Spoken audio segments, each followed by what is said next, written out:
આપણે જ્યારે શબ્દોની વાત કરી રહ્યા છીએ તો ઘણા બધા લોકો જ્યારે અમારી જોડે કોચિંગમાં આવતા હોય છે ત્યારે એ પૂછતા હોય છે કે મારે શબ્દો કેવા વાપરવા જોઈએ. તો હું તમને એકદમ સિમ્પલ ભાષામાં તમને સમજાવું. એવા શબ્દો અને સેન્ટેન્સની પસંદગી કરવી જોઈએ કે જે તમારે જોઈએ છે. એટલે કે વોટ આઈ વોન્ટ. એક્ઝામ્પલ કે તમે સમજો કે દરેક લોકો બસ સ્ટેન્ડે કોઈને કોઈ રીતે ગયેલા છે. તો ઇન્ક્વાયરી કાઉન્ટર ઉપર જઈ અને તમે એવું નથી પૂછતા કડીની બસ ક્યારે છે, કલોલની ક્યારે છે, મહેસાણાની ક્યારે છે. જો આવું પૂછશો તો ડાયરેક્ટ ઇન્ક્વાયરી કાઉન્ટર પર વ્યક્તિ કહેશે કે ભાઈ તમારે જવું છે ક્યાં.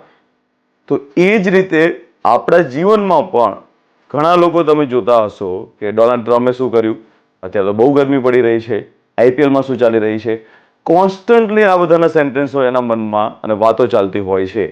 તો એને જે જોઈએ છે એ જીવનમાં બહુ લેટ મળશે. તો ખાસ કરીને જ્યારે વાત આવે છે શબ્દો અને સેન્ટેન્સ, તો એ જ તમારે બોલવું જોઈએ કે જે તમારે જોઈએ છે. અને એટલે જ વારંવાર દરેક વિડીયોમાં મારું એક સેન્ટેન્સ છે, choose your word very wisely.